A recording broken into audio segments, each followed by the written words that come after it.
ერთი ადამიანის სხეულამდე დავიწროვებული სამყარო, ხო, ყველა გაგებით, როცა სამყაროს ზღურბლი მთავრდება შენს სხეულთან. პოლიტიკური გაგებით, ეგზისტენციალური თვალსაზრისით და ასე შემდეგ. დიქტატურას ტოტალიტარისტულ რეჟიმს ახასიათებს, რომ შენ თითქმის წართმეული გაქვს შესაძლებლობა გაიაზრო შენი მდგომარეობა, გაიაზრო, რომ ტოტალიტარიზმში ცხოვრობ. პროცესის მანძილზე იოზეფ კ-მ შეძლო შეეძინა ისეთი მახასიათებლები, რომ უნგეციფიდან გადაიქცა იოზეფ კ უკვე რაღაცა შედარებით უფრო მნიშვნელოვან არსებად, რომლის სიკვდილ მსხვერპლად შეწურო უკვე აუცილებელი გახდა სამართლებრივი სისტემისთვის. აი ამ სიკვდილის ძრწოლის წინაშე აღმოჩენილი დაიწყებს ფრანგულად, ანუ ყველაზე გულწრფელ ენაზე ლაპარაკს, ხო? გადატანითი მეტაფორულად ვამბობ, ცხადია გულისხმობ მონტენის სიტყვებს, რომ მხოლოდ სიკვდილის წინ ლაპარაკობთ ჩვენ ფრანგულად.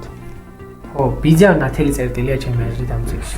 ნამდვილად ნათელი წერტილია, იმიტომ რომ მიუხედავად იმისა, რომ იქ წერია ალბერტ კ, მგონია რომ გვარი აქვს მაინც ბიძამის რა.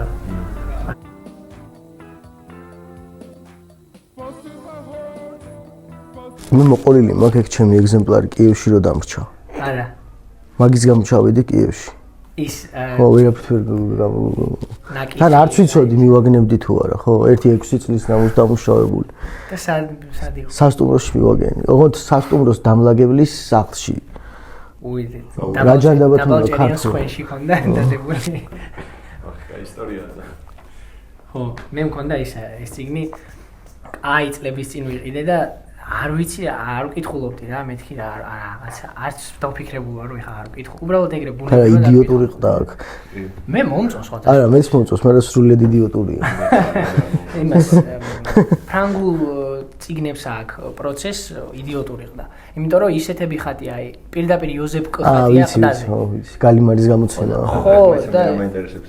სხეულის ტექსტი არანაირი სხეულის ხო, მიმანიშნებელი აღწერა რომ არ არსებობს, რანაირად მოახერხეს იოზეფ. ხო და მაგაზე ვამბობ ზუსტად. აი, ესე რა, რაღაც ზოგად იმას ეს კიდე ის არის. აბსტრაქციას ხატავ. ხო. მე მომწონს ის თვითონ კაფკას ნახატები რო არის ხოლმე. ой, ძალიან სტუდენტმა მაჩუქა სხვათა შორის ალბომი წყინვალე შარშან. კაფკას ნახატების რა, ის ძალიან მაგარი ალბომი. ცალკე არის ნახატები. ცალკე არის, ჩაუმიტანა პრაღიდან. მე რო ვიყავი პრაღაში, ესე წიგნის მაღაზიაში ესე ჩავიე, მე და ბიძა ჩემი ვიყავით და მოვკარი თვალი იმას დღიურებს, აი ესე ყველა დღიური ერთად იყო ერთიანებული და შევხედე და მე მგონი ღირდა 800 კრონა თუ რაღაც ეგრე რა. და კრონებით არის? ხო, ეგრე იყო. ისო ევროპის ევროშიც არის, მაგრამ ფასები ეგრე ეწერა და კაფკას მაღაზიაც ხო ქსელების, ქსელია წიგნების რა. ყველაფერი პლაკატები და ყველაფერი. ეგეთი ლიტერატურული ქალაქი არ არსებობს. ანუ აი სადაც გინდა ჩადი რა, ვერ იგრძნობ, რომ იქ რომელიმე მწერალი ცხოვრობდა რა. აქ არის ყველგან არის მაკდონალდი არის, მაგალითად მაკდონალდის თავარი დარბაზი არის კაფკას დაჟე, ანუ კაფკას კი არა, კაფკას ქალების იმით დიზაინით გაკეთებული 4-ვე სურათი არის 4 ბოძზე ცენტრალურ, ანუ პოპ კულტურაში და ქალაქის ცხოვრებაში ეგრე შეეღწიოს. ჩვენ უკვე ვიწერთ არა ხო? ეხლა ვლაპარაკობ. აი, ბუნებრივად შესვლა განმო. ხო და ეგეთი ქალაქი ის არის. ვიღაცამ კი არა, ერთმა მითხრა რომ ისო პრაღაში რო ვიყავი, მივხვდი კაფკა რატო წერდა ეგრეო. აი მე რო ვიყავი თებერვალში ვიყავი რა. ოღონდ აქვე გაგიცრუები მენდებს და საფლავზე არ ყოფილა. მე ბოლოს რო ვიყავი დაკეტილი იყო, რესტავრაცია მინდისო. ხო და არც ხო, ძალიან კაფკაისკია დაკეტილი რო. მე მგონია რომ უფრო არ წაშლა კაფკაის. არა, თა დაკეტილი რატო იყო? სინამდვილეში ღია იყო. ანუ რესტავრაცია დასრულებული იყო რა, მაგრამ რაღაცა საბუთების და იმის დაუდებოდნენ, ანუ ბიუროკრატიის გამო. ანუ კაფკამ ძალიან ბიუროკრატიული ის გაიარა მართლა, ანუ ჯერ რაც იყო მაგალითად დაკავშირებული მის საავტორო უფლებებთან. ხო. ეგ 10 წლეულები გაგრძელდა ეგ პროცესი. ანუ რას გულისხმობ? აი ვის უნდა დარჩენოდა ეს საავტორო უფლებები? ბოლოს ისრაელში თელი სასამართლო პროცესები მიდიოდა, არქივი ვის უნდა დარჩენოდა და ასე ბოლოს ისრაელის მხარის დარჩა. ბროდს არ ქონდა ისე უფლება? აი ბროდის მერე ხა ბროდი. საერთოდ კი. ხო და მე პრაღაში რო ვიყავი მეთქი, ისა თებერვალში ვიყავი რა და ერთი კვირის განმავლობაში მზე არ დამინახავს. დინდა შპიცა ვარ, ანუ კაი გავიგერო ზამთარია, მაგრამ ხო შეიძლება რაღაცა სხივი გამოჩნდეს. ნუ საერთოდ მართლა ზე არ იქ ყოფილა. რომ ცხოვრობდე. არა, ხო უარესი ქალაქებიც არსებობს მაგაგებით ევროპაში, ხო? როგორი? უარესი ქალაქებიც არსებობს. მაგაგებით? ხო, ამსტერდამში აი მაგალითად. ხო, ამსტერდამში არ ვარ ნაყოფი. საერთოდ ხალხს მზე არ აქვს ნანახი. ის ლიტერატურული შეხვედრა რო ქვია, არ ვიცი. ეგრე რო ახარისხებენ რა, მზიანი ევროპა და ბნელი ევროპა და წელებსაც რო ეგრე უყურებენ. ძალიან ხალისო ხონდა. აი, დავიწყოთ. აი, მე მაქვს ეგეთი ისა შეკითხვა და ძალიან მაინტერესებს შენი პასუხი. ზოგადად რატო უნდა ვიკითხოთ კაფკა? რატო უნდა ვიკითხოთ კაფკა? მე არ ვიცი ეგ ისტორია მოყოლი მაქვს თუ არა. სილაბუსს ვავსებდი კაფკას კურსის. ხო. და იქ სილაბუსში არის ხოლმე რაღაც ბევრი კაფკას თვალსაზრისით გამაღიზიანებელი კითხვა ხოლმე. აი რაღაც როგორი კითხვებიც. ფორმალურად რომ მოითხოვს შენგან მხოლოდ პასუხის გაცემას და სინამდვილეში არაფერი შინაარსი არ არის შიგნით და იქ იყო ეგეთი ველი აი ზუსტად რატო უნდა ვიკითხო რაში შეიძლება პრაქტიკული მიზანშეწონილობიდან გამომდინარე შეიძლება იყოს გამართლებული აკადემიურ სივრცეში კაფკას პროცესის სწავლება და მე მქონდა ესეთი იდეა რომ გულწრფელად ჩამეწერა ამ სილაბუსში იმიტომ რომ გავხდეთ უბედურები ეს არის ჩემი პასუხი კი მახსოვს ეგ სხვადასხვა რო გითხარი იმაზე სემინარზე ხოლმე რატო უნდა გავხდეთ უბედურები ანუ რა აი მის ბენტამის სიტყვებით გიპასუხებ იმიტომ რომ უბედური სოკრატე გაცილებით უფრო ბედნიერია ვიდრე ბედნიერი ღორი აი მოიცა მე როგორც წევრი მაგალითად მოძრაობის აღმწვრელი ხდება უბედურება თუ რატო ეს უბედურება საკუთარი მდგომარეობის გაცნობიერებიდან მოდის პირველ რიგში და იმდენად ძვირფასი ხდება შენთვის ეს უბედურება რომ მის გარეშე აღარც გინდა და აღარც შეგიძლია ცხოვრება ეს რაღაც კარგი უბედურებაა შეიძლება ითქვას შეჭდები უბედურებაზე არა ეს ობსესია ცალკე საკითხია ეს ცალკე კავკასიური ობსესია ეს მე მყავს ერთი მეგობარი მაგალითად ვერიტანს რო კარგად არის და გიждდება ცუდად ყოფნაზე, ესე იგი, ცუდად, საშინლად გზნობს თავს, თუ კარგად არის რამე გაიხდება მის ცხოვრებაში, მაგრამ ძალიან კომფორტული და ავთენტურია მისთვის, აი, უბედურებაში ყოფნა, ცუდად ყოფნა, წუწუნის მდგომარეობა.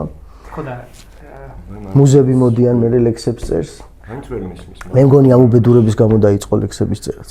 ეგ მესმის, მართლა ოღონდ ანუ აქ მის დონეზე ხვდები, ეგ უბედურების თემა რატო შეიძლება იყოს ან ინსპირაციის მომცემი. ეს ჩემი ინტერპრეტაცია არც არის, თვითონ ამბობდა ასე.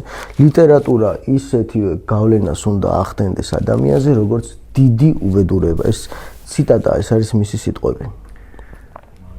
ამ ლოგიკით მაშინ კაფკა გამოდის თუ არა, რომ უპირისპირდება დაუშვათ ჰომეროსს. ანუ იქ ეგეთი პერსონაჟები არიან, რომ უბედურება მოგცემს. ძალიან დაშორებული ავტორებია ერთმანეთთან ყველა თვალსაზრისით ჟანრო არც ვიცით საერთოდ ჰომეროსი ვინ არის პრინციპში ხო?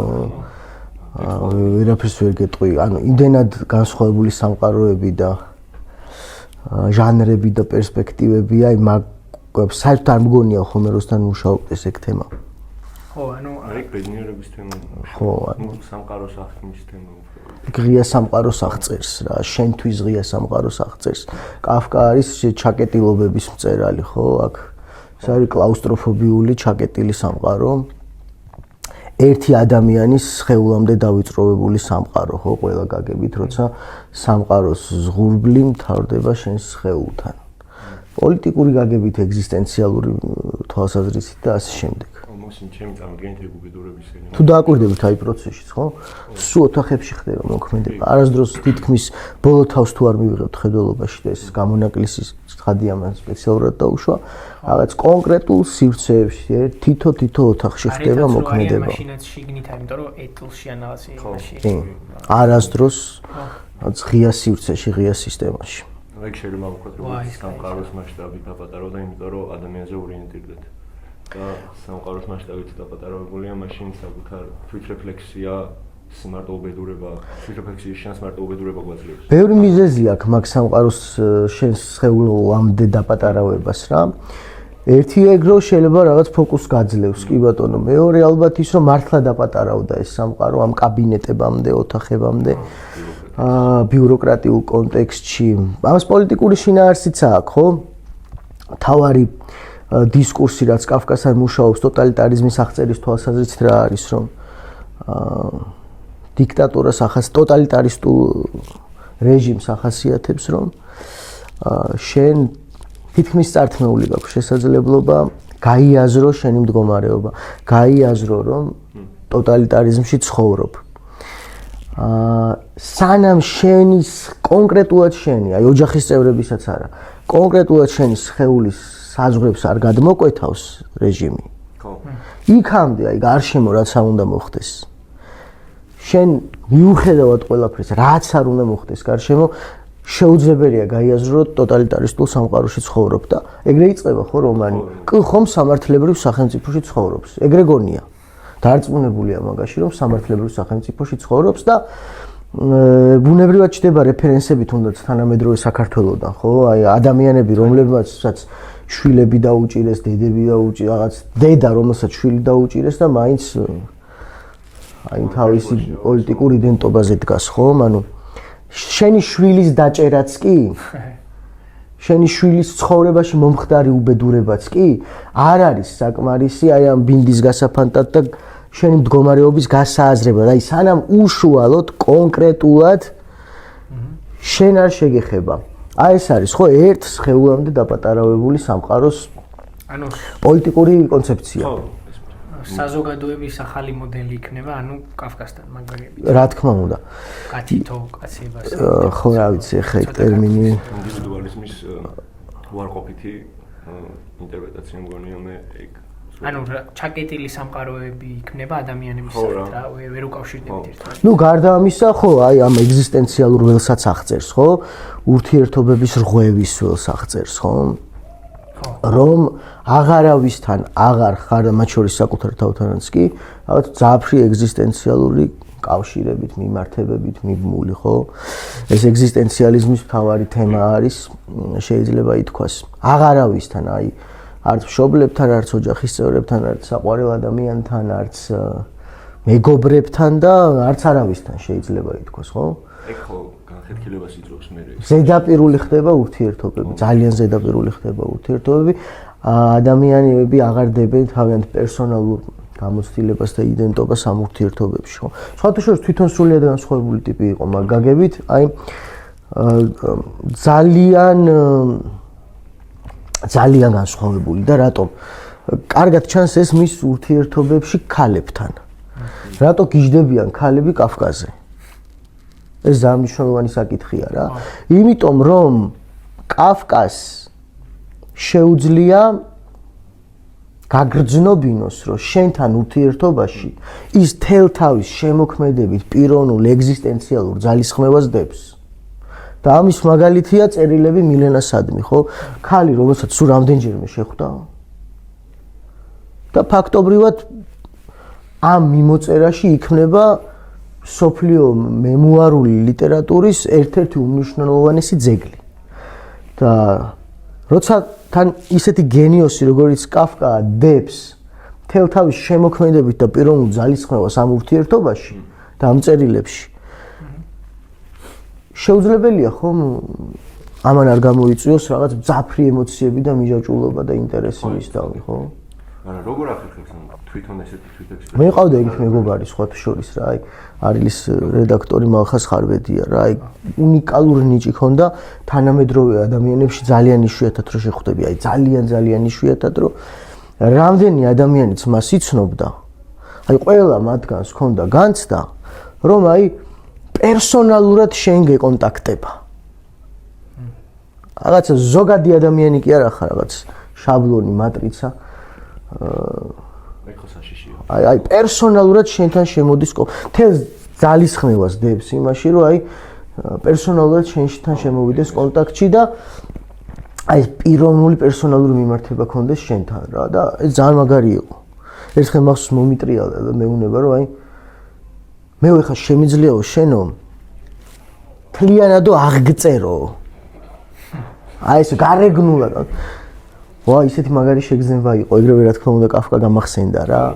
რა იშვიათი ფუფუნებაა ჩვენ გარშემო ეგეთი ადამიანები როგორც წესი აი ეგ შეიძლება ვერ გააკეთოს შემოთ ცოლმა თანამედროვე სამყაროში მაგრამ მაგ დროს უხერხულო არ იგზენი ცოტა საკუთარ თავთან ვიგრძენ იმიტომ რომ მივხვდი რომ მე არ შემეძლო იგივე არა მაგით მარამის გამოგიგზნია ხო მე გულისხმერო ანუ თითქოს მან წამიკითხა მთლიანად და მაგიტო უგზნო უხერხულად თავს არა კი არა ეს სიშუშლის განცდა ძა კავკასიეულია მაგრამ არა მე გამიხარდა რომ არსებობს ადამიანი ერთი ადამიანი მაინც ამ სამყაროში რომელსაც ჩემზე უფიქრია ჩემზე რაღაც გონებაში რაღაც სავარჯიშოები უკეთებია და აღმიქვამს ამდენად პერსონალურად მძაფრი პერსონალური ინდივიდუალიზმით და სოლიფსიზმით რომ შეუძლია გააკეთოს ჩემს. ეგ არის უდიდესი ფუფუნება თანამედროვე სამყაროში ყავდეს გვერდით ვინმე ეგეთი ადამიანი.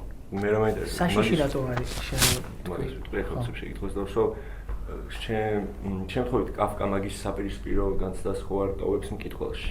რომ ანუ კაფკა განცდას რომ პერსონალურად ხედავს და მის ტექსტში საკუთარ სიშულესთან არ ვჭამდა ეს რას თქმა, მაგრამ საკუთარ ნამდვილ ან ბუნებრივ ან რაღაცა ეგზისტენციალურ თავთან დგები, როდესაც კაფკას კითხო. ან კაფკას ეს უშუალო კონტაქტი არ აქვს შენთან, მაგრამ მისი ტექსტი გაძლევს ეგეთ განცდას, რომ წაგიკითხე. ან კითხულს ეუბნება, რომ წაგიკითხეო რა.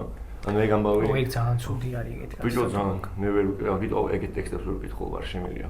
ხო, არსებობს კიდევაც ეგეთი ტერმინი ფსიქოლოგები ხშირად იყენებენ იოზეფკის სინდრომი, ხო? აი, ზუსტად მაგას ნიშნავს, კი ბატონო, კი არსებობს ესეთი ტერმინი, აი ისეთი ბევრ რაღაცას ნიშნავს ძირითადად დანაშაულის თემასთან არის ხოლმე დაკავშირებული ადამიანი რომელიც რაღაც დანაშაულს განიცდის გრძნობს ისე რომ წარმოდგენა არ აქვს რას უკავშირდება ეს შეგრძნება საიდან მოდის ეს შეგრძნება მაგრამ ასევე უკავშირდება ეს თემა იმ სიცარიელის შეგრძნებას ხო აი დეპერსონალიზაციის და ინდივიდუალიზაციის შეგრძნებას და წინვალე დააქვს ხო სახელდებული ეს განცდა ოდენს ადამიანი მეს გარეშე. ხო. უპიროვნო მე ხო.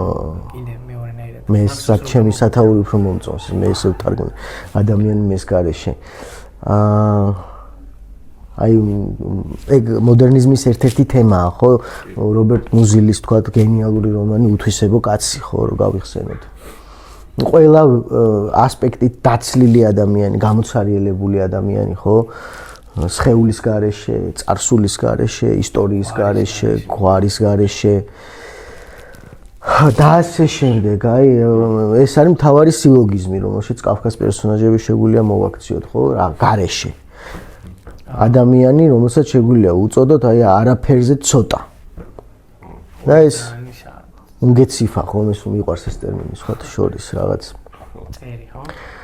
წერს არ ნიშნავს ეგ სიტყვა ზუსტადაც. აი მეტამორფოზის თარგმანის პირველი წინადების განსაკუთრებით თარგმანის პრობლემურობა აი მაგ სიტყვის ეტიმოლოგიურ კონტექსტზე დაიყვანება ეს სირთულე რა. იმიტომ რომ ეს უნგეციფა თანამედროვე გერმანულში კი შემორჩენილია იმ კონოტაციით რომ ეს არის რაღაცა გამოუსადეგარი არსება. კაფკას როს დომოდა გამოეყენებინა სიტყვა მწერი ხოჭო თუნდაც გერმანულ ენაში არსებობს გაცილებით უფრო მკაფიო და აქტუალური და პირველადი კონოტაციის მატარებელი სიტყვები და არ გაუჭირდებოდა მაგრამ რატოღაც იყენებს ამ ტერმინს რომელსაც თავისი თეოლოგიური კონტექსტი გააჩნია ძველ გერმანულში ხო და ეს კონტექსტი რა არის? ეს არ უკავშირდება მწერს. ეს არის რაღაც მარგინალური არსება, რომელიც სხერპლშეწირვისთვის არ არის გამოსადეგი. ანუ ხო, აი ეს არის საინტერესო, რომ იმდენად მცარიელი და მკვდარია უკვე, მკვდრადშობილი და ანომალიური მისი არსებობა. სიკვდილისთვისაც კი არ გამოდგება.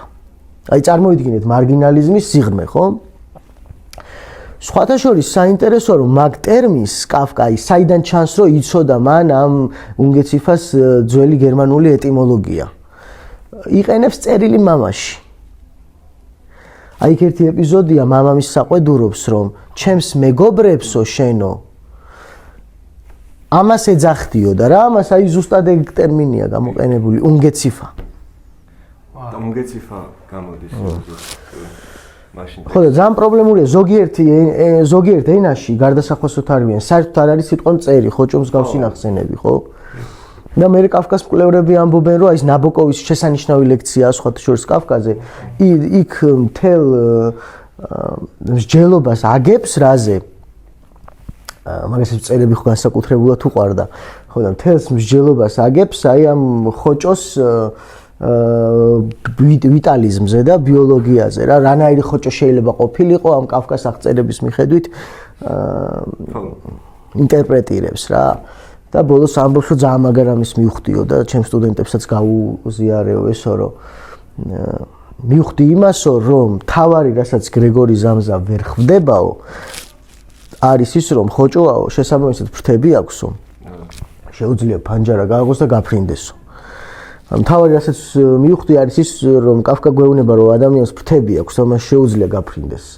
ხო, მაგრამ ეს ნაბოკოვმა უბრალოდ აი ამ უნგეციფას ეტიმოლოგიის შესახებ არ იცოდა. ხო, მე ზოგადად ტექსტუალურად ძალიან მომწონს ეგ. ძალიან ლამაზი ინტერპრეტაციაა, კი. ხო, ვიძო, ხო. კი, რა თქმა უნდა, ეს პროცესი მთლიანად არის გაჭედილი ამ ფანჯრებით, ხო? ბუნებრივადაა განცდა, რომ შეუძლია გაფრინდეს, მაგრამ საკუთარ პროცესიც და გარდასახვაც, სულ ფანჯრებია. ხო, კი, და სულ დაკეტილი ფანჯრებია. და რა შემოდის იმ ფანჯრებიდან, ეგეც მნიშვნელოვანია. შემოდის მზერა მთავარი ეს მზერა უნდა გამოატაროს ამ ფანჯრებმა რა. არა სხივი. კი. მზე საერთოდ არ არის. მაყურებლების მზერა. ინტერპრეტაციაში ნაბოკოვის ეგ მიმართება, რომ ფრთები აქ და შეუძლია გაფრინდეს, იდეალურად ხდება და პოზიტივი. თან ახალი წელი მოდის და ვაჰ, კაი. უნგეციფზე უცებ გამოწყდა, ანუ ეგრე ხო თქვი, რომ არსება, რომელიც ხელ შეწირვისთვისაც აი წარმოიდგინე, სიკვდილისთვისაც რო არ გამოდგება რა. აი არაფერზე ცოტაზე უფრო უარესია მე მგონი. ხო. ძალიან ცუდია. მაგიტომ მგონი ან და მე ჩემი ლოგიკით ხდება ეგრე, რომ მთელი პროცესის განმავლობაში იოზეფ კც უნგეციფია, რომელიც იმდენად უმნიშვნელო არსება გამოდის, რომ ეს სამართლებრივი სისტემა თავსაც კი არ იწუხებს, რომ ბოლომდე წესიერად ეგრევე გაასამართლონ და იმასგან. სანამ მე რაღაცა кайხანი არ გავა და ბოლოს ბარემ რაღაცა არ მოკლავენ და არ შეწირავენ. მაშინ ჩემი ინტერპრეტაციით ძალიან რიტუალურია მის სიკვდილი, ხო? ბოლოში ხო იდეაში შეწირვის სცენა შეგვიძლია შევადრო და ჩემი წარმოდგენით მე ამ ლოგიკით უკვე ჯდება ეგრე, რომ პროცესის მანძილზე იოზეფ კ-მ შეეძინა ისეთი მახასიათებლები, რომ უნგეციფიდან გადაიქცა იოზეფ კ უკვე რაღაცა შედარებით უფრო მნიშვნელოვან არსებად, რომლის სიკვდილსხვერპლად შეწირვა უკვე აუცილებელი გახდა სამართლებრივი სისტემისთვის. იმიტომ რომ ის უკვე შეძლებდა გაფრენილიყო ფანჯრიდან. ხო, აი ისევ თავარი სიტყვა შემოდის, გადაქცევა, ხო, მეტამორფოზა, მაგრამ ეგ საეჭვო საკითხია და რა გაგებით, იცი? ეს გადაქცევა არის ცელი პროცესი. და რაღაც ფაზები აქვს ხო ამ გადაქცევას, ზოგადად მეტამორფოზას. მე უფრო ასე ვიტყოდი, რომ კი, რაღაცა პოზიტივისტური ელემენტები თითქოს ჩნდება. რაღაც მომენტში, აი მეშვიდე თავიდან, ხო? უცებ ტექსტში ამინდი შემოდის მაგალითად, მანამდე საერთოდ არ აქვს სამყაროს რაღაც ეს ფორმა, ეს სახე, ხო, შეიძლება ითქვას. უცებ ამინდი მოაქვს ტექსტში იოზეფ კ-ს ბიძას, რომელიც სოფლის აჭრილია, სოფლიდან მისი წვიმასთან ერთად ქრება და მე შემდეგ თავში აღმოაჩენ, რომ უცებ თოვლი მოდის ტექსტში, რაც სენსუალური ლოგიკის თვალსაზრისით ტექსტის არის გამაოგნებელი და მაშოკირებელი, იმიტომ რომ კავკასში სამყაროს არ აქვს სხეული, კავკასთან სამყაროს არ აქვს სხეული, აქ არ შეიძლება რაღაც. ამინდი ვიღაცამ ჩართო აქ აშკარად გააქტიურა ტექსტში ამინდი. ეს არის ბიძამისი კი, რომელიც ამას აკეთებს, სოფლიდან მოსული ადამიანი, ხო? და მიუხედავად იმისა, ქრება ეს პერსონაჟი და ქრება სამუდამოდ, მაინც ტოვებს თავის კვალს ამ ამინდის სახით. მე უცებ ხვდები შემდეგი თავიდან, რომ თოვლი მოდის რატო? იმიტომ რომ განააქამდე არ თოვდა, განააქამდე არ წვიმდა, განააქამდე არ იყო ქარი, ან მზე არ აცხუნებდა. უბრალოდ პერსონაჟს არ გააჩნდა საკმარისი სხეულებრივი იდენტობა იმისთვის, რომ ეს ყველაფერი აღეკვა. თითქოს რაღაცა სხეულებრივი სენსუალური შეგრძნებების დაბრუნება ხდება, სამყაროს აღქმის შესაძლებლობა ჩნდება. მალევე აქვს ლენისთან სექსი. და ეს მცდელობები რამენაირად და ეს ლიბიდოს რეალიზების როგორც რაღაც მომენტში რეალიზდება. ზუსტად მანდ არის მომენტი, როდესაც ცხოვრებაში პირველად იქცევა იოზეფ კ სწორად და ადეკვატურად პროცესთან მიმართებით და აი მამარდაშვილის ფრაზა რო გამოვიყენოთ, ჭეშმარიტებას ისე კი არ ეძებს, გეგონება საპირფარეშოს ეძებდეს. ამით რაღაც ადეკვატურად იქცევა, იმიტომ რომ ზის და ცდილობს ფურცელი უდევს ესე წინ და ცდილობს თავისი ცხოვრების მნიშვნელოვანი მომენტები გაიხსენოს, ფაქტობრივად საკუთარი წარსული დაწეროს, აღწეროს. წარსული შეიძინოს, წარსული როგორც იდენტობა. და იქნებ იქ, ოღონდ რა პერსპექტივიდან, იქნებ იქ აღმოაჩინოს რაღაც ისეთი, რაც შეიძლება იყოს საეჭვო, მიაგნოს თავის ბრალს ამ წარსულში, რაში შეიძლება ედებოდეს ბრალი. ანუ პირველად ხვდებით მომენტს, როცა ის საკუთარ იდენტობასთან მიმართებით ნამდვილი რაღაც ეგზისტენციალური გზებით ეძებს საკუთარ ბრალს. შულის ანუ დანაშაულის. კი, აი სწორი მიდგომა, ანუ ფაქტობრივად ის წერს საკუთარი ყველაზე ნამდვილ, ჩემი აზრით, დანაშაულის ბიოგრაფიას. კაფკამ რაც გვასწავლა ალბათ რა ინსტრუმენტიც მოიფიქრა, ხო?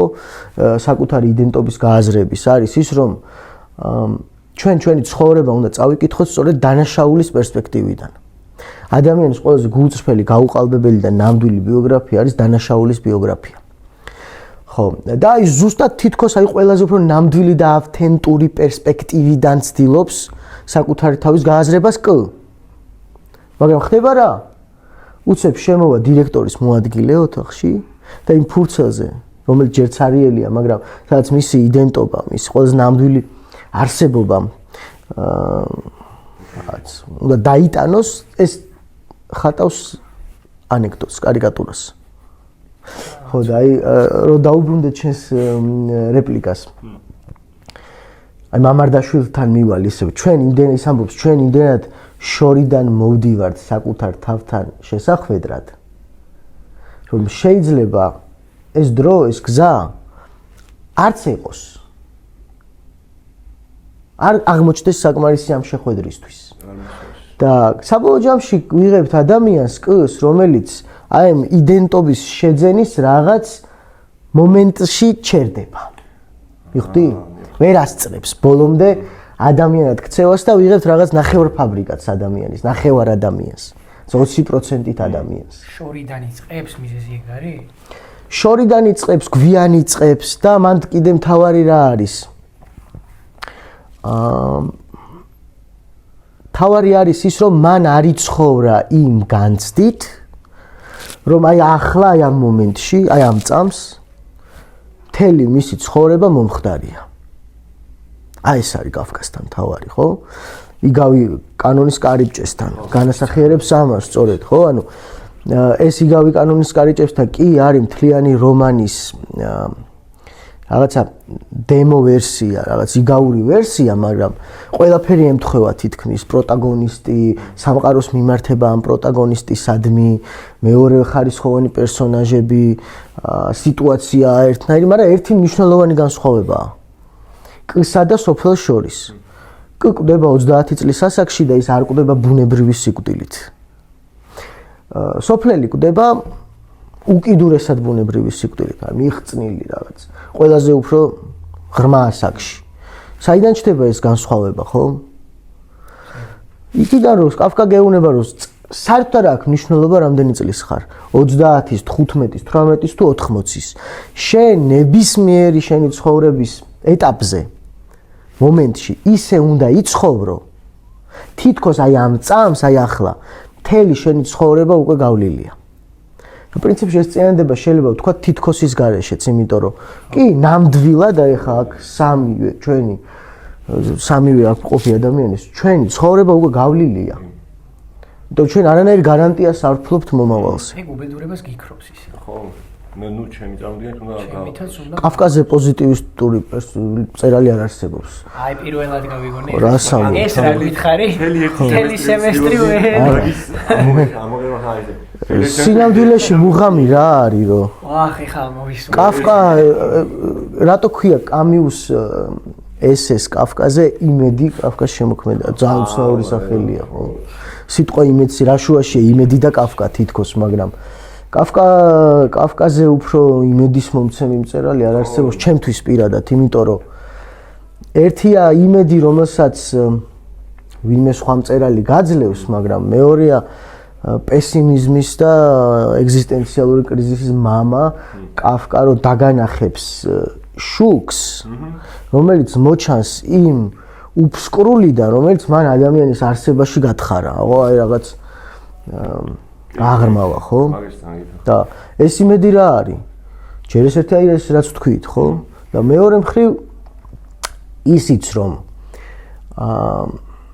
ჯერ ერთი რომ არსებობს რაღაც რაც მხოლოდ შენთვის არსებობს და თუ არა შენი კონკრეტულად ერთი ადამიანის ძალისხმევა ეს რაღაც არსებობაში ვერ მოვა და მეორე ძალიან მნიშვნელოვანია იმის გააზრება რომ შენი ყოფიერების საზრისი შენს ყოფიერებას საზრის რაღაც მეტაფიზიკური შენს მიღმამყოფი ძალა კი არ ანიჭებს არამედ ეს სრულად ავტონომიური ამბავია ხო ის არის ყველაზე ჰუმანური რელიგიის ავტორია ხო რომლის ცენტრშიც დგას ადამიანი ხო თავად შენ ქმნი შენი ყოფიერების საზრის აქ და არა რაღაც მომავალ ცხოვრებაში მაგ კონტექსტში მართლა მაგარი გამოდის მე ყოველთვის როცა ვკითხულობ იმ იდეით რომ ვკითხულობ რომ ეს არის უბედური კაცის დაწერილი მახინჯი ტექსტი ანუ ცხადია ეგრე კამიუც კაფკაც ყველა ეგენი გამოდიან აი მაგარი გოიმინწერლები საშინელი წერლები გამოდიან მე რან მეორე კონტექსტით რო ეს ლებს ამბობს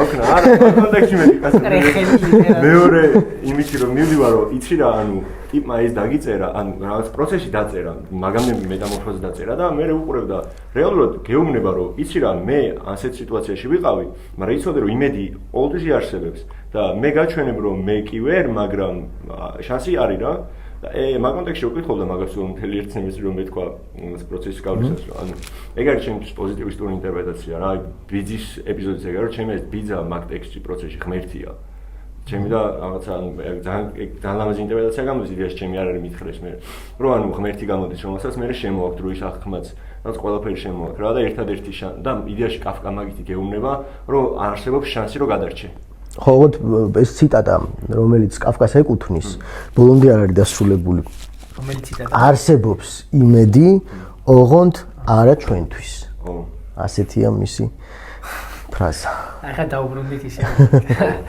არის არსებობს მათთვის მან შეიძლება ის იყოს ბიძაზე ღმერთ ანუ მე მახსოვს რომ ჩვენ თქვით რომ ისო აქ არის ღმერთი რომელიც იმალება მე მგონი ნაბოკოვმა ხო ის ნაბოკოვმა თქო პრინციპში ხო შეიძლება რომ ბიძა იყოს ისა ისე იოზეფკო ოღონდ რადგანაც მოდერნულ ადამიანში გახლეჩილი მე ეს პრინციპი მოქმედებს რომ დაპირისპირება არის ეს ბიძა იყოს იოზეფკო ოღონდ ის ვერსია რომელადაც ვერ გარდაისახება რა აჩრდილი მისი. საინტერესო ინტერპრეტაცია, კი, საერთოდ ეგ ზოგადად ეგზისტენციალური ლიტერატურის ერთ-ერთი მთავარი ფუნდამენტური სიუჟეტური კონცეფცია და რას გულისხმობ, რომ აუცილებლად დგება მომენტი ეგზისტენციალურ რომანში, როდესაც პერსონაჟს ეძლევა შესაძლებლობა ტემპორალური თვალსაზრისით საკუთარი თავისაგან განსხვავებულ მეს შეხვდეს. რაღაც გონი ძალიან რთულად თქვი, ხო, ეხლა ანუ საკუთარი თავის სხვა დროით კონცეფციას შეხვდეს, ანუ თუ აი დროგორას საკეთებს თუნდაც, ხო, ანუ ან დასრულ თავის თავს, ან ახალგაზრდას. შეიძლება მაგ კონტექსტში იყოს ეგ საინტერესო, თუმცა უფრო ავთენტური მაგ შეხვედრის რეალიზების თვალსაზრისით არის სხვა პერსონაჟი, კომერსანტი ბლოკი. რომელიც რაღაც ცალსახად იოზეფკოს წარმოადგენს 70 წლის ასაკში. და აქ მუშაობს ეგზისტენციალიზმის ერთ-ერთი მთავარი ლოგიკა, ხო? რა შედეგი უნდა გამოიღოს ამ შეხვედრამ, ხო? გულზიდვის, გულისრევის, შენ უნდა გეყოს გამბედაობა საკუთარ ანარეკლს სარკეში გულისრევამდე უყურო და თუ ამას მოახერხებ, ეს ნიჩიანური ამბავი თუ დაგემართება, აი შენთვის მე უკვე იმედი არსებობს, ხო და სხვათა შორის ამასაც ახერხებს, კი. კომერსანტი აი ზუსტად ამ მომენტში, კომერსანტი ბლოკის პერსონაჟში თუნდაც ყველაზე უფრო ლატენტური ფორმით საკუთარი თავის ამოცნობის შემდეგ ის უარს ამბობს ადვოკატი ხულდის სამსახურზე. დაითხოვს ადვოკატს მის სამსახურზე უარს ამბობს, ანუ პროცესის გაჭიანურების რომელსაც თავის სიმბოლური ლოგიკა აქვს გზაზე, იმიტომ რომ არ უნდა იქცეს იმად, რადაც ბლოკი იქცა და სხვა გზას ირჩევს ცხოვრების. მაგას მანამდეც, ანუ ამ შეხვედრის მერე ხდება ეს. ხო, მაგრამ აი საკუთარ თავთან შეხვედრა ერთზე მეტჯერ შეიძლება, ხო, რომ მოხდეს ეგზისტენციალურ რომანში. იმიტომ რომ მანამდე იქ შიკრიკი არ არსებობს არანაირი უნივერსალური ნიშნული მაგ გაგებით. ხო. ეხა დროგოსთანაც ორჯერ ხდება, ხო? პირველად როდესაც ის ადის ბასტიანის ციხესიმაგრეში და ორტიც ხდება და მეორედ როდესაც ჩამოდის და ხდება ადამიანს, რომელიც მერე გახდება ჯოვანი დროგო ალბათ. იმიტომ რომ მაგას აი საკუთარ თავთან მიმართებას და რო ეზიზღება აკეთებს, სადღაც მაშინ სხვენში რო ადიან, ეს გრძელი კორიდორი როა და რაღაცა ციხის მაგვარის რო არის შენობა და ცოტა ხნიერი კაცი რო დგას და რაღაცას რო ეკითხება და ის რო ვერ პასუხობს. გეთანხმები, მაგრამ ეგ იგივე ბლოკია. ხო. ბლოკის დისკურსია, შეიძლება ბლოკიც კი არის. შეიძლება, ხო. ხო. მაგრამ ბლოკის შემთხვევა რატო არის ფუნდამენტური და გადამწყვეტი, ხო? ჯერ ერთი აქ უკვე სახელის ეტიმოლოგიის გიად შემოდის ბლოკი პირდაპირ რაღაცა აი პროცესის დაბლოკვის და გაჭიანურების დისკურსს გამოხატავს და მეორე მხრივ ტრამვის რეპეტიციის, ანუ პირველად ხდება რომანში პირველად დგება მომენტი, როდესაც იოზეფ კ დამკვირვებლის და მაყურებლის პერსპექტივიდან უყურებს საკუთარი ტრამვის რეპეტიციას. მანამდე თვითონ მონაწილეობდა. კი, მანამდე ეს თვითონ ემართება და ახლა უყურებს რაღაცა მე-10,000 ტრამვის მე-10,000 გამეორების შედეგად ბლოკის მაგალითზე. რა მოსვლია, ხო?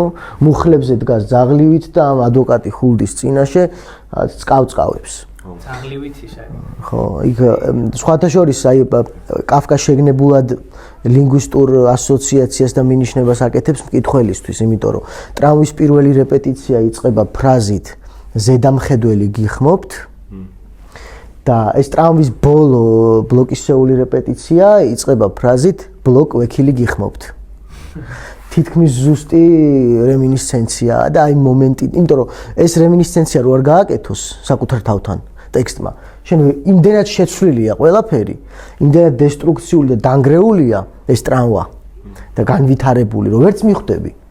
ვერც კი ამოიცნობ ამ ტრამვის აჩრდილს. ანუ ლოგიკას დებს, რომ მე მიგახვედროს. ну რაღაც ინსპირატორულ ფრაზას იყენებს, მაგრამ ხვდები მთავარს, რომ ეს ტრამვა განვითარდა იმ ინერციის ალგორითმის მიხედვით, რომელიც პირველივე რეპეტიციის დროს გააჩნდა მას. და რა იყო ეს ალგორითმი? პირველივე გამეორებისას ბიუსტნერის ოთახში ამ ტრამვის ეს ტრამვა ავლენს ლოგიკას, რომ კ-ს მდგომარეობა არის გაცილებით უფრო დაკნინებული, დესტრუქციული და საშინელი, ვიდრე რეალურად იყო და მის მიმართ გამოხატული ძალაუფლება გაცილებით უფრო ტოტალური. და ზუსტად ამ ლოგიკური ალგორითმის მიხედვით ვითარდება ეს ტრამვა, აი ბლოკის შემთხვევაში ეს ჩანს, იმიტომ რომ უკვე კაცი მუხლებზე დგას და ცხადია ზედამხედველის როლს აქ ხულდი ასრულებს. ძალიან კაისა. ამ ასეთ სიღრმეებში ჩვენ მეგონი ლექციებზე არ შევსულვართ, ხო? ხო, ყოველ შემთხვევაში ეგ არ ლექციებში სხვა ეგ მე ის და ბოდიშუცე ლოგიკა კარგად ავიღო გოგონებაში. იწყება ტრამვის რეპეტიცია, ტრამვის რეპეტიცია ჩვეულებრივ როგორც ტრამვის რეპეტიცია იწყება და ბოლო ტრამვის რეპეტიციაში ეს უკვე ახერხებს თავის ტრამვის რეპეტიციას უყუროს. ხო, ეს არის და ეგ ეგ არის საკუთარ თავთან შეხვედრის ყველაზე უფრო ძაფრი მომენტი, ხო, როდესაც აი ამ ტრამვის გადამუშავების მეტაფორაში უყურებს შენს თავს რა.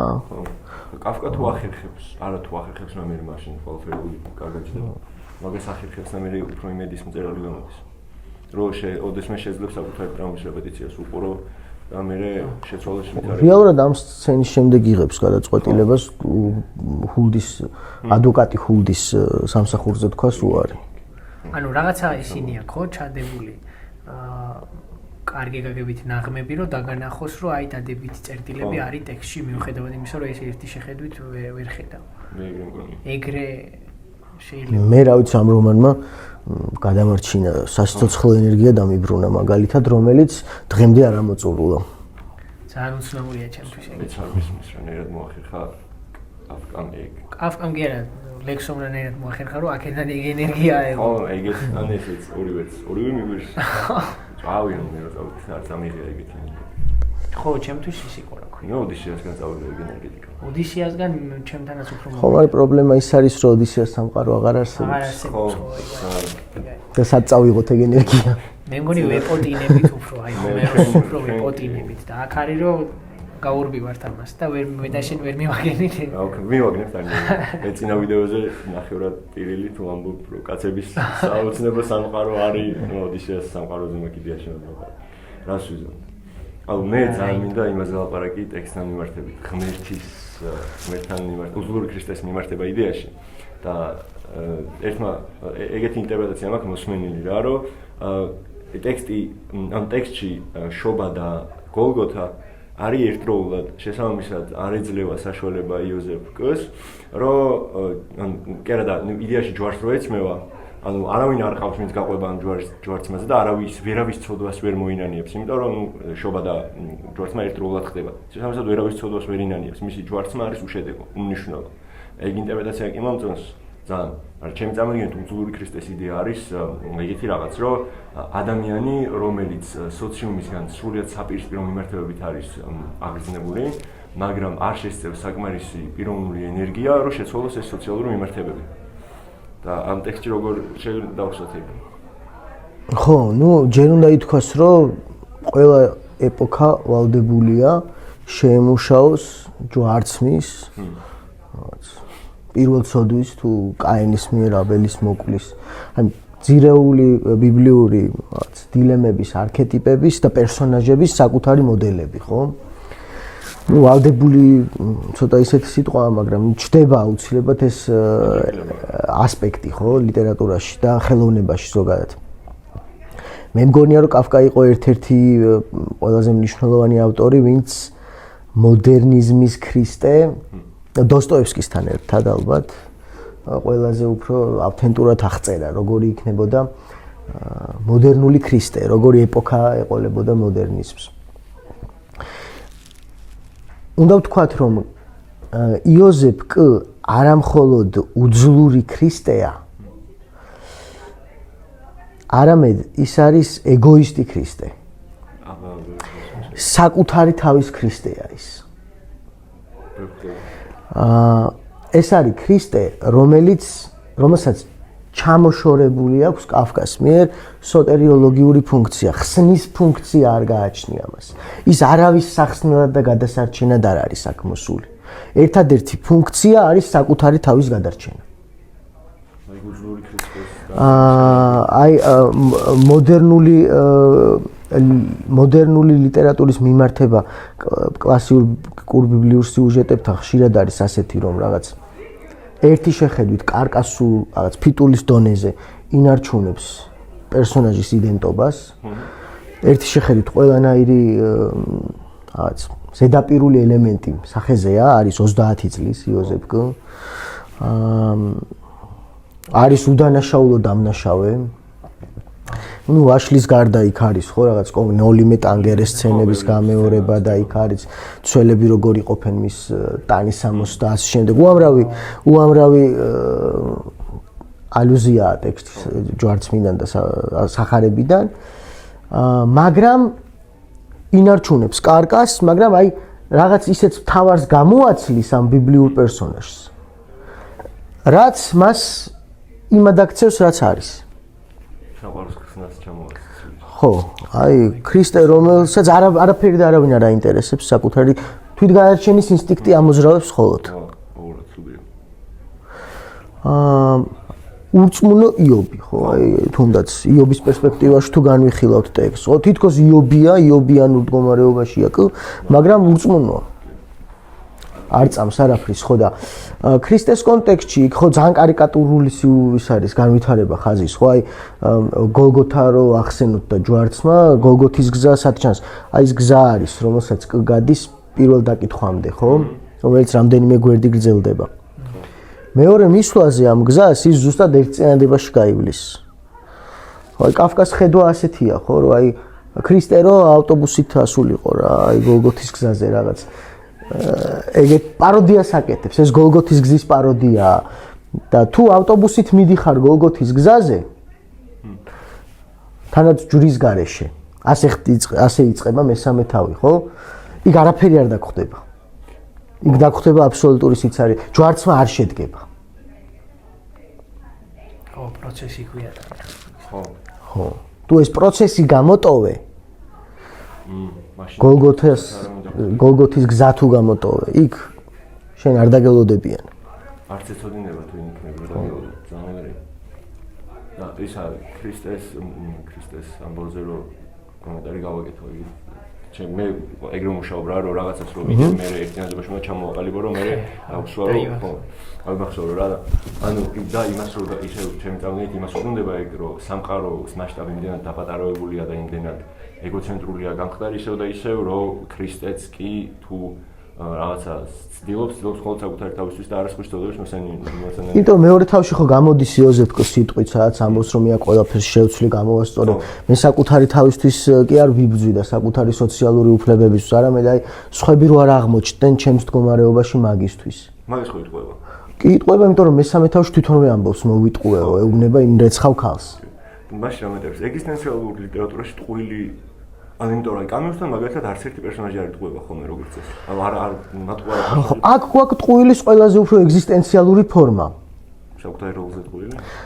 აი არსებობს ასეთი მე-11 მცნება შეიძლება ითქვას.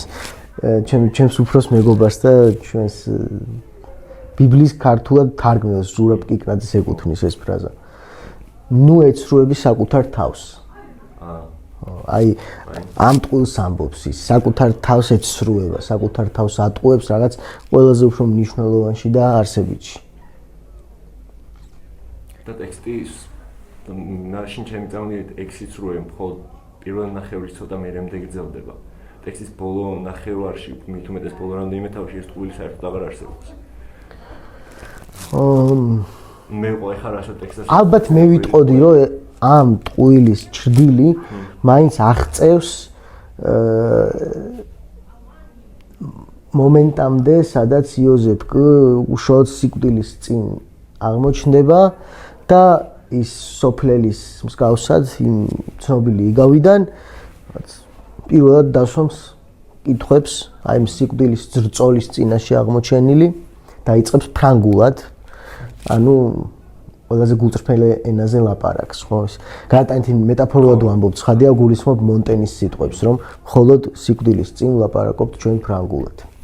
ძალიან მაგარი სიტყვებია. მეც მიყვარს. შენ გაგიხარდება.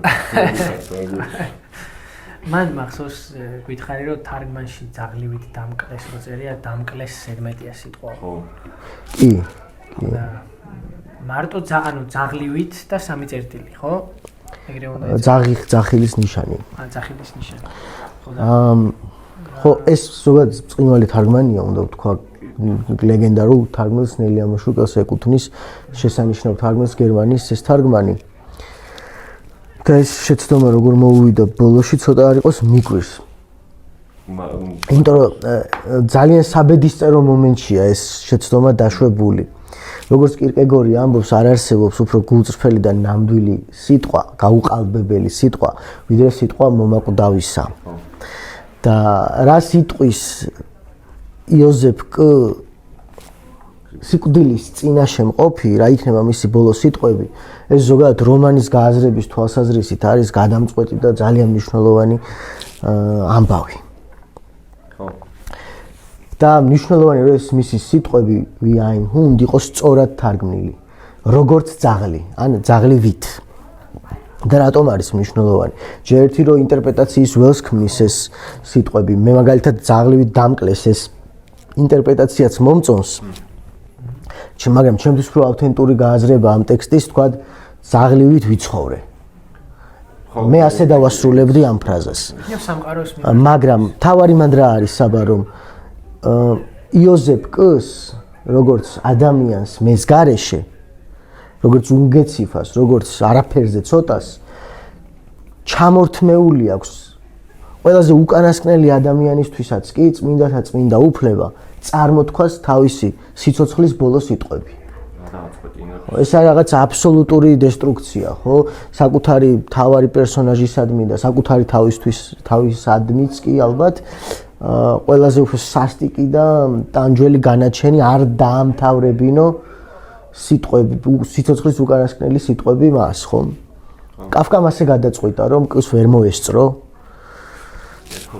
ეთქვა ბოლომდე. ძალიან დაუნდობელია პერსონაჟების მიმართ, საკუთარი პერსონაჟების მიმართ. ან შესაბამისად ალბათ საკუთარი თავის მიმართ რა. ერთ-ერთი მემონა ბიძის მიმართ იყო კეთილი. ბიძის მიმართ ცოტა გაუცხოებას ვატყობ მე, მაგრამ ხო, ბიძა ნათელი წერტილია ჩემი აზრით ამ ტექსტში. ნამდვილად ნათელი წერტილია. იმიტომ რომ მიუხედავად იმისა, რომ იქ წერია ალბერტ კ, გონია რომ გვარი აქვს მაინც ბიძამის რა.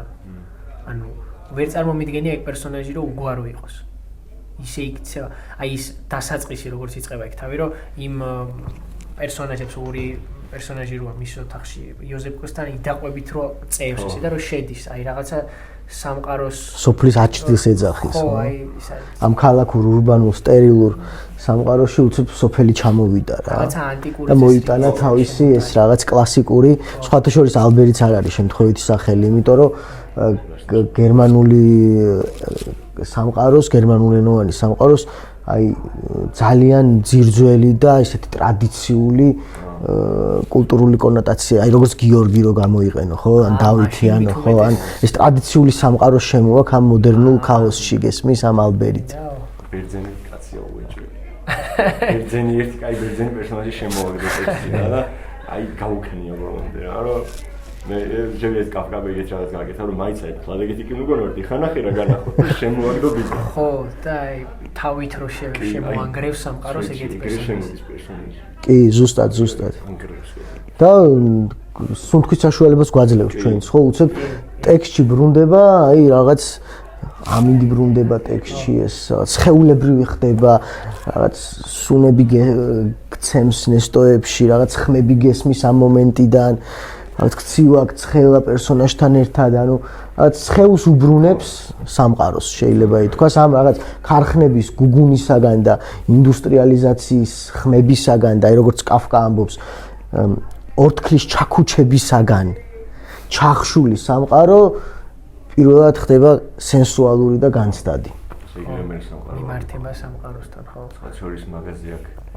ამ ბოლოს უყურებდი ინტერვიუს კორძაიას და გურგილაძემ რაღაც რამდენიმე თვის წინ ჩაწერა და იქ ამბობს ანა ეგეთ რაღაცას, რომ მე ვარ წარმომიდგენია მანქანების ხმაურშიო და პიპინშიო როგორ შეიძლება დონ კიხოტი დაიწეროსო რა. და ეხლა უცებ გამახსენა ძალიან კაი. კი, ძალიან კაი. გააჩნია ბორხესი თუ წერს? ხო, ბორხესი. ამ პიერ მენარი. მაგრამ ხო, აქაც ზუსტად აი ეგ ჩაჯენაა, რომ ცოტა ხნით ბიძა ახერხებს რომ გააჩუმოს ეს მანქანების გუგუნი და რაღაცები, რომ ცალკე მკითხველს დაისვენოს და ცალკე სამყაროს აღქმის შესახებ. არა, კაფკამ გითხრას რომ შეგვიძლია აღუქმოთ სამყარო. ხო, მაგრამ ძალიან მარცხდება, ხო, ძალიან სასტიკია ბიზის პერსონაჟის მარცხი, ის მარცხდება ლენის პერსონაჟთან, რომელიც აბსოლუტურად სხვა ისაა სარდაფების და სიბნელის და სტერილურობის გზას განასახიერებს, ხო? სამყაროს აი ამ სენსუალიზმის სექსუალურ გამოცდილებამდე და აქტამდე დაყვანის გზას. ისევ შეეულია მანდ. საქმეც ეგ არის, რომ ეს სექსის იმ გაგებაში რაც ტექსტშია წარმოდგენილი, სხეული არ მონაწილეობს. ან უფრო სწორად მონაწილეობს აი ეს მისი სიცარიელე. ის პირველი რომანი აქვს სხვათა შორის იტალო კალვინოს არარსებული რაინდი. ხო. იქ არის პერსონაჟი, ძალიან საყვარელი პერსონაჟია, მუზარადია. შუა საუკუნეების რაღაც რაინდის მუზარადი. და ამ მუზარადის შიგნით არაფერი არ არის, სხეული არ არის. და ცარიელი მუზარადი დადის. ლაპარაკობს, მაგრამ იქ არის რა ერთ ქალბატონთან მე მგონი სამეფო თუ არისტოკრატიული რაღაც წარმომავლობის ქალბატონთან ექნება სექსი ამ ცარიელ მუზარადს რა. ლაპარაკში ხდება. ორგაზმის მიღწევა ხდება ამ ლაპარაკში და ეს ამ ხალის ყველაზე უფრო საოცარი სექსუალური გამოცდილება იქნება. ასე სხეული არაფერში არ არის მან. წაიკითხეთ, ეგ არის საოცარი ყველა უსმენ ურჩევ ყველას, ესე იგი არარსებული რაინდი იტალო კალვინოს ჩვენი წინაპრების სერიიდან სამი რომანისგან შედგება განახევრებული ვიკონტი, არსებული რაინდი და ბარონი ხეზე. ძალიან ისაა. ანუ ეხლა ანუ თან დააკვირდით ვისთანაც პროცესულ პერსონაჟებთან ვისთანაც ეს რაღაცა ლიბიდო აქტიურდება და სექსუალური სურვილები ყალიბდება ყოველთვის ახსენებს ხოლმე კაფკა ასეთ სცენებში ასეთ ქალებთან მიმართებით ელზას სახელს. ხო, იმასაც ქალს მეორე სამყაროდან, ხო? და ბოლოს აღმოჩნდება, რომ საერთოდ საფულის ჯიბით დააქვს მისი სურათი. და ამბობს კიდევაც, რომ ელზაო თქვენთან შედარებითო რაღაც უპირატესობას ინარჩუნებს. რატო არის ეგრე ელზაზე ჩაციკლული? არა და ძალიან უცნობ ვინ არის ელზა, ხო? ელზა არის მეძავი, რომელთანაც 1 საათით ატარებს დროს პარასკევობით.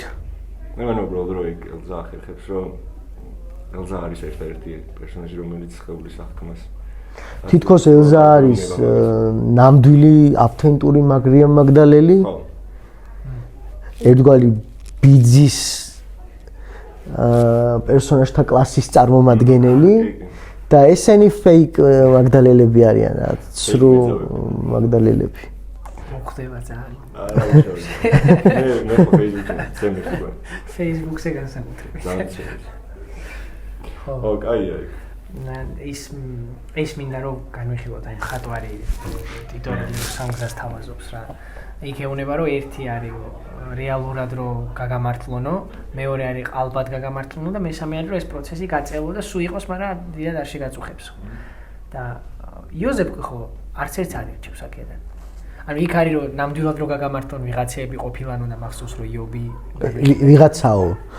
ერთადერთი იობია, ვინც სამყაროს ისტორიაში ღმერთთან მიმართებით მართალი აღმოჩნდა, ხო? მაგრამ ეგეთი პერსონაჟები ვერ იარსებებს ალბათ კაფკას, ალბათ კი არა ვერ იარსებებს ახლა ვერ გამართლდება. ამიტომ ეს გამორიცხულია თავიდან. ანუ იობი წმენის გარეშე, ხო? მით უმეტეს ვერ გამართლდება. ნუ ვის თამდა იყო მართალი თუ არა ვის გწამს რა. ხო. ხო. არა, საქმე მანდ რაშია, რომ იობი ოცნებობს იმაზე, რომ გამტყუნდეს, ხო, არ იყოს მართალი. იობის მიზანი ეგ არის. იობს ურჩევნია რომ არ იყოს მართალი ღმერთთან მიმართებით, იმიტომ რომ დარწმუნდეს რომ ღმერთი ის რისიც წამს არის სამართლიანი, ყოვლადძლიერი, ყოვლად სიკეთისა და უშეცდომობის კი ბატონო იდეებს განასახიერებს. მისი მიზანი, იობის მიზანი არის საუკეთესო ვერსიაში რომ საკუთარი დანაშაული იპოვოს და გამტყუნდეს. იმიტომ რომ არ დაკარგოს რაღაც უფრო დიდი, ხო? წმენა, რომელიც მისი იდენტობის საყრდენია. ის მარტო ლოგიკური, იმიტომ რომ წმენიდან ამოდის და კაფკას იოზეფკოსთან იგნორდება, საერთოდ არ შედება რა. წმენის ელემენტი საერთოდ არ აქვს. ხო და მაშინ რა მიმართება ცხადია გაჭიანურებული პროცესი არ არის, იმიტომ რომ კვდება. ამ სამი გზიდან რომელ გზას ირჩევს ეს არის შენი კითხვა. ხო, მაგრამ მე ვფიქრობ რომ ან ირჩევს თუ არა საერთოდ, ხო? მან საინტერესო რა არის, იცით? ამ სამ გზას ტექსტში განასახიერებს სამი ნახატი, რომელსაც ტიტორელი ჩუქნის იოზეფ კ-ს. მას შემდეგ რაც ამ სამ გზაზე იქნება საუბარი, ტიტორელი ბოდიში არ ჩუქნის, მიყიდის იოზეფ კ-ს სამ ნახატს. და ეს სამი ნახატი ძალიან უცნაური ნახატია. იმიტომ რომ ტიტორელისთვის ეს არის სამი განსხვავებული ნახატი. აი ფიზიკურად სხვადასხვა რაღაცები ხატია. და იოზეფ კ უყურებს ერთი და იგივეა. ქსერუასლია ერთი პეიზაჟის ფაქტობრივად. ხო, კაფკა ამით გვეუბნება რომ მნიშვნელობა არ აქვს იოზეფ კ-ისთვის რომელ გზას აირჩევს. ეს სამი გზა მაინც ერთი გზაა. ხო. ტიტორელისთვის სხვადასხვა, ისთვის იგივეა. ტიტორელისთვის თუ შესაბამისად ზოგადადაც ობიექტურად სხვა მას არჩევანი არ აქვს. არ არსებობს არანაირი სამი გზა მისთვის. არსებობს ერთადერთი გზა. ეს სამყაროს გამო თუ თავის გამო. ბევრი მიზეზით, რა ვიცი. სხვადასხვა აქ დიდ დროს თამაშობს ბედისწერის კონცეფციაც, ოღონდ არა ბერძნული გაგებით, არამედ მოდერნული თვალსაზრისით რა. მოდერნულ პარადიგმაში ბედისწერა არის ისეთ მისთვის უცნაურ კონცეფციასთან დაკავშირებული, როგორც არის შემთხვევითობა.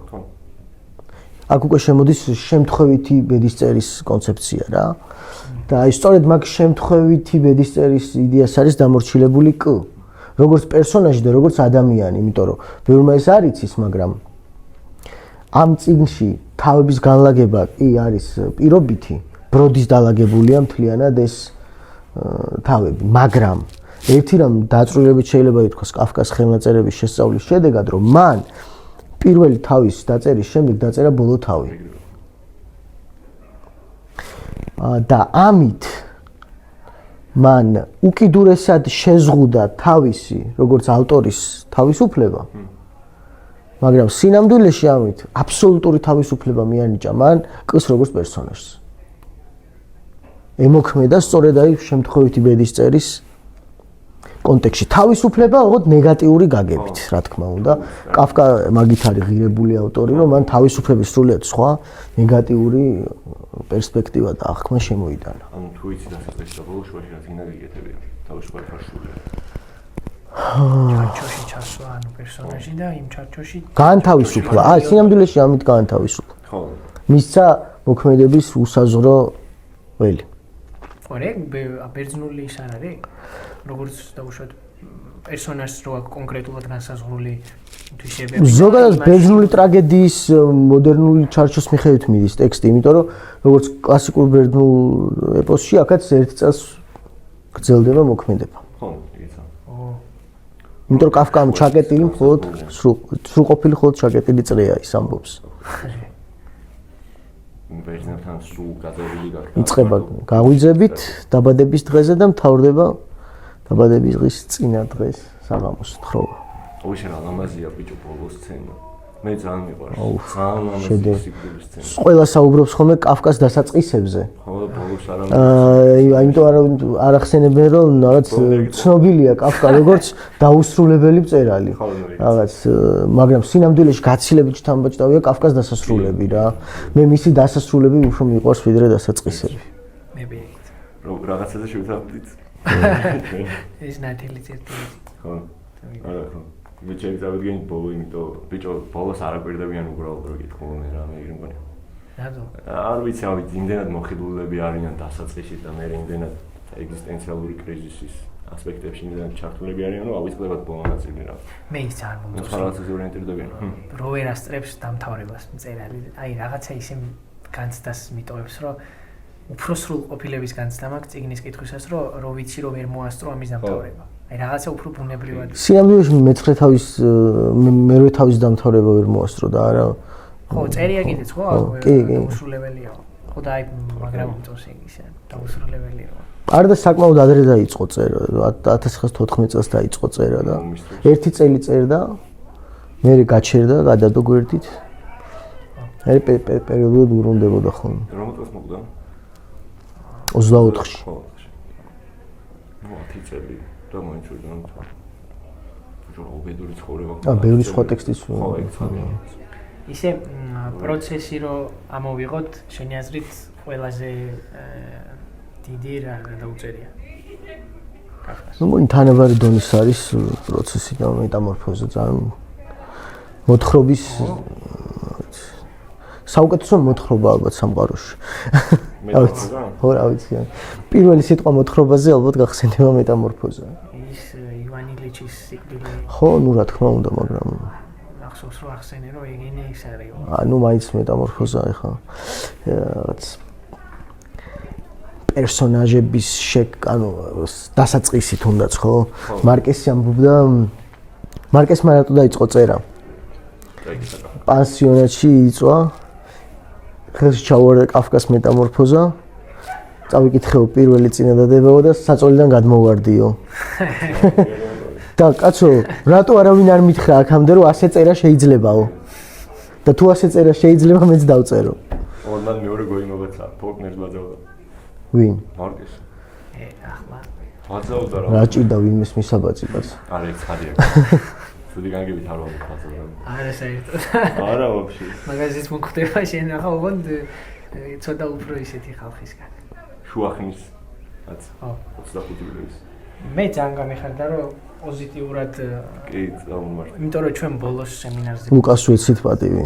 არა მგონი ახლა მაგითო კითხვა პოზიტიური ავტორიაო, მაგრამ გაგვიბრაზდი ძალიან ბოლო თავი რომ პოზიტიურად გავხსენით ჩვენ მახსოვს და ეხლა ძალიან გამიკვირდა რომ შენ ესე იგი თურმე იმ სემესტრში არ გვიმხელდი და ჩვენი თუნდა მის შეიძლება უბრალოდ სუთხასიაძე ვიყავი.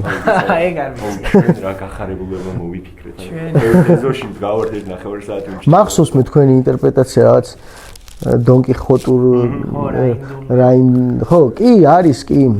რაინდი გავუყვანეთ რა. ეგ ზოგადად ეგზისტენციალური პერსონაჟების ერთ-ერთი ჩვენ არ აღმოგვიჩენია ცნობილი ინტერპრეტაცია კამიუს უცხოზეც ბევრი წერს მაგას, რომ ის გმირია სინამდვილეში და არა მსხვერპლიან დამნაშავე. ხო, ხა მაგი არ ვიცი ახლა, მაგრამ ჯო ეგრე წაკითხა უფრო სასიამოვნო უბრალოდ რა. ჩემთვის ყოველ შემთხვევაში თორე ხა. ისე არ ვიცი. აი ხო არ გავიდეთ. გავიდეთ ბოლოს, გავიდეთ. ძალიან მიხარდა. ხო, მეც ძალიან ვისიამოვნე. იმედია რომ ვინც გვიყურა, მანაც ისიამოვნა, გამოიწერეთ ხან ხო არხი და წერაში დავტოვებთ ქისას ლინკს, სადაც შეგიძლიათ რომ დაგვეხმაროთ თანხით რომ ტექნიკა შევიძინოთ. სხვათა შორის მიკროფონს უკვე ვიყიდით, იმდენი გვაქვს. მადლობა ყველას ვინც ჩაირიცხეთ. ნახვამდის და მომავალ შეხვედრამდე.